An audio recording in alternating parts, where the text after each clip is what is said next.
Monsieur le Président de l'Assemblée nationale, honorables députés, voici le moment venu d'aborder ce que le gouvernement prépare pour l'avenir. Au moment où se déroule cette session, c'est une très heureuse coïncidence. Le dossier du Sénégal est en train d'être examiné par le Conseil d'administration du Fonds monétaire international pour la conclusion d'un nouveau programme articulé autour de 4 piliers. Le renforcement de la gestion des finances publiques, le renforcement de la gouvernance financière et la transparence, la réalisation d'une économie plus résiliente et inclusive, le renforcement de la résilience au changement climatique.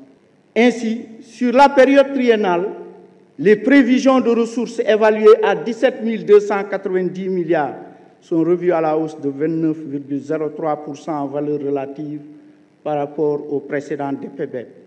Concernant les charges, elles se situent à 19 645,98 milliards, soit une hausse de 19,76% en valeur relative.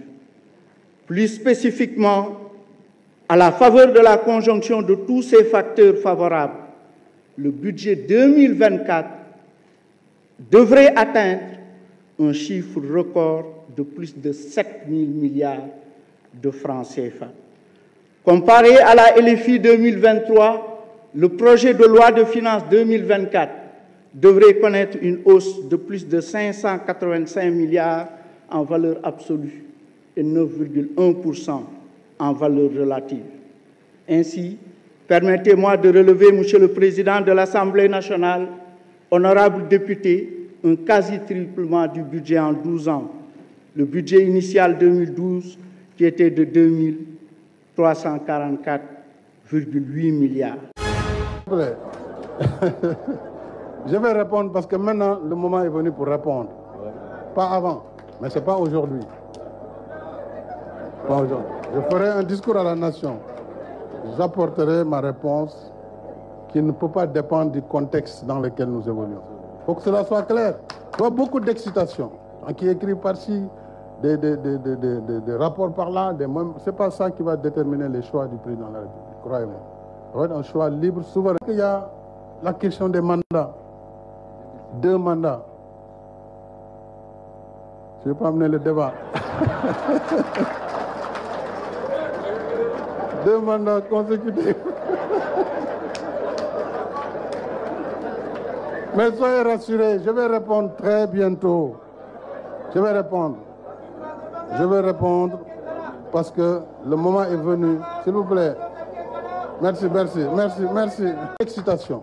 Qui écrit par-ci, des rapports par là, ce n'est pas ça qui va déterminer les choix du président de la République, croyez-moi.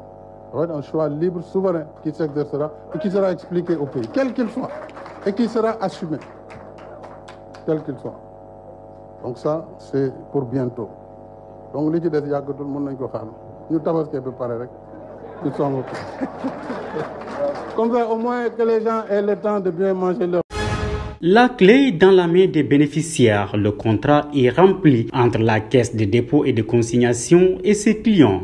La CDC, dans sa mission d'accompagner l'État du Sénégal à la réalisation des projets de logement modernes, a procédé ce week-end à la livraison de 185 villas répondant à toutes les commodités. De villes dotées des réseaux d'eau, d'électricité, de téléphonie, d'assainissement ainsi que d'une voirie, sans compter les équipements à caractère éducatif, sanitaire, culturel, sportif, entre autres, pour lesquels je veillerai à ce que les destinations soient scrupuleusement respectées. C'est pourquoi je voudrais rappeler qu'en acquérant ces parcelles, mes chers compatriotes, vous avez fait un choix de vie, un choix de bâtir votre vie dans un nouvel environnement, harmonieux et paisible. Je termine mon propos par des prières pour tous et pour tous ceux qui ont fait confiance au groupe CDC, tout en appréciant à sa juste valeur votre patience et votre collaboration sincère. Accéder à un logement à Dakar est de plus en plus difficile. À cela s'ajoute le problème du foncier qui représente 90% de conflits que le chef de l'État Macky Sall reçoit, a-t-il fait savoir lors d'une rencontre. La CDC est venue à point nommé pour y apporter la solution à un prix abordable. Parce que nous avons CGIS par exemple a une plateforme pour la commercialisation, donc vous pouvez vous inscrire en ligne, comme vous pouvez venir à la CGIS de la même manière que SRT a fait un choix judicieux d'être sur site. Ces bureaux sont sur site et travaillent avec une société de commercialisation qui s'occupe justement de la prise en compte des demandes de logement. Donc c'est vous dire combien notre approche est pertinente. Vous êtes à Bambilor, vous pouvez acquérir une parcelle au minimum à 7 millions, au maximum à 10 millions. C'est vous dire que nous donnons des villas à moins de 11 millions. Nous participons activement à cette volonté du président de la République de donner ce droit au logement au Sénégal. Venu présider la cérémonie de livraison des villas, le ministre de l'Urbanisme magnifie le travail et l'engagement de la société d'accompagner les citoyens d'accès au logement. Soyez rassurés que mon département continuera à vous accompagner. Le directeur général de la construction et de l'habitat, chef du projet 100 000 logements, accompagné de l'ensemble des structures impliquées dans le projet, je vous nommer la SAFRU, le Fonds pour l'habitat social, partagera avec vous le partage d'appui réservé aux promoteurs et déjà nous pourrons démarrer par l'exonération comme vous l'avez demandé qui permettra de diminuer vos prix de sortie environ au moins de 2 millions de francs CFA. Monsieur le directeur général de la CDC, je n'ai aucun doute sur le rôle croissant que votre groupe jouera dans le noble défi du logement au regard de votre engagement personnel et surtout de votre bonne organisation et de votre sens de la méthode. C'est d'ailleurs pourquoi j'invite les autres promoteurs publics et privés, les coopératives, à s'inspirer de votre modèle de management pour enfin accroître la production de logements abordables et accessibles au plus grand nombre de Sénégalaises et de Sénégalais.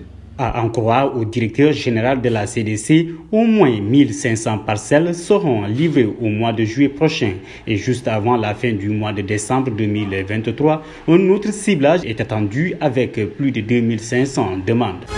3 pèlerins sénégalais sont décédés à la Mecque lors de l'accomplissement du 5e pilier de l'islam. La délégation générale au pèlerinage a reçu l'information du décès d'une dame sénégalaise à la première étape de Médine. C'est avant la confirmation de l'identité qu'un deuxième décès a été annoncé. Celui-ci a été mortellement heurté sur une voie d'autoroute non loin de la Kaaba. Le 3e décès a été enregistré au cours d'une visite des différents sites d'hébergement. L'identité des victime n'a pas été encore communiquée. L'ambassadeur du Sénégal en Arabie Saoudite, Mamoudou Sall, a présenté les condoléances du président de la République, Macky Sall, qui se trouve présentement à la Mecque. Aux familles, l'identité des victimes n'a pas été encore communiquée. L'ambassadeur du Sénégal en Arabie Saoudite, Mamoudou Sall, a présenté les condoléances du président de la République, Macky Sall, devant les pèlerins, aux familles endeuillées ainsi qu'au peuple sénégalais, Dans sa dynamique de lutte contre l'immigration clandestine, le Haut Commandement de la Gendarmerie nationale a organisé dans la semaine du 18 au 24 juin une série d'opérations de surveillance du littoral sur l'ensemble du territoire national. Au total, 146 candidats et 9 organisateurs ont été interpellés entre Dakar, Saint-Louis, Ziguinchor et Thiès. La Gendarmerie nationale appelle les parents à plus de vigilance en cette période de préparation de la fête de Tabaski que privilégie les organisateurs pour s'adonner au trafic de migrants. Course contre la montre. Le compte à rebours a sonné chez les tailleurs. Comme ici dans cet atelier de couture situé à Yoff. À 4 jours seulement de la Tabaski, comparé à l'année dernière, l'engouement n'est pas au rendez-vous. Il y a une baisse de revenus par rapport à l'année dernière. Ce sont des manifestations récentes qui ont impacté tous les secteurs d'activité au point de retarder les salaires.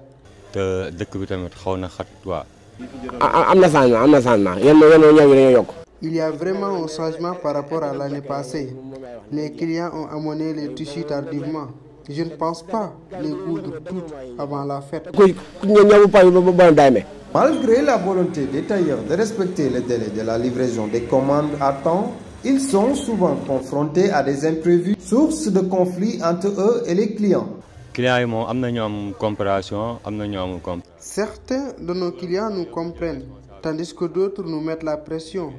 Mais c'est à nous de bien s'organiser afin de ne pas prendre un surplus de commandes pour éviter de retarder les derniers.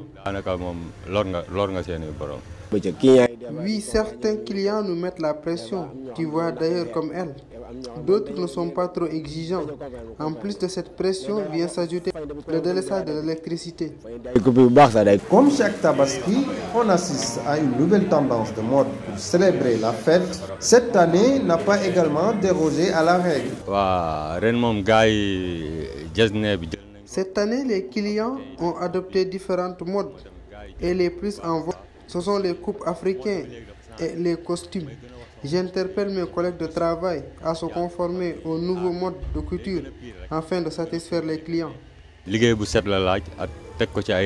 fête de Tabaski est la plus attendue par la communauté musulmane au Sénégal, avec notamment son lot de dépenses. L'effervescence, c'est les tailleurs et couturiers à l'approche de la Tabaski, alors qu'ils font face à un véritable défi de livrer leurs commandes à temps. Les nuits blanches sont monnaie courante pour ces artisans qui s'efforcent de satisfaire leur clientèle. Élection présidentielle ce week-end à Sierra Leone. Toujours l'attente des résultats. Samura Kamara, le rival du président sortant Julius Maada Bio, affirme avoir reçu des balles réelles visant le siège de son parti. L'agent de presse Reuters fait état d'une victime, une femme grièvement blessée. Les autorités, elles contestent l'existence de victimes et affirment qu'il ne s'agissait de gaz lacrymogène. Le parti présidentiel avance que le congrès de tout le peuple voulait célébrer prématurément la victoire en se fondant sur les résultats partiels et non vérifiés. La commission d'observation électorale de l'Union européenne a dit être préoccupée par le décompte en cours, appelant à une transparence complète. Même version du côté de la Fondation Carter, un manque de transparence lors du dépouillement. Le paiement des amendes forfaitaires pour consommation de drogue doit pouvoir être immédiat par carte bancaire ou en liquide selon Emmanuel Macron dans un entretien ce week-end à la veille d'une visite de 3 jours du chef de l'État à Marseille. Le 1er septembre 2021, le président français avait annoncé l'acte 2 du plan Marseille en grand qui consiste à aider cette ville gangrénée par la pauvreté, les problèmes de logement et le trafic de stupéfiants, estimant inacceptable qu'avec les règlements décalés par télépaiement, seuls 35% de ces amendes soient effectivement réglées. Le chef de l'État précise avoir demandé au ministre de l'Intérieur de préparer un décret pour la fin de l'été et que d'ores et déjà, on a commencé à équiper les agents de 5000 terminaux de paiement. Un nouveau pacte financier mondial pour lutter contre la pauvreté et le réchauffement climatique au sommet de Paris la semaine dernière. Le président de la République du Congo, Denis Sassou Nguesso, aurait déclaré qu'il a regretté l'immixtion de la France où tout est permis en France dès qu'il s'agit de salir les autorités d'Afrique. Dans un entretien accordé à France 24, le Congolais affirme qu'on ne saurait imposer à l'Afrique de renoncer brutalement au pétrole, soulignant que des pays pourtant industrialisés ont décidé de recourir au charbon.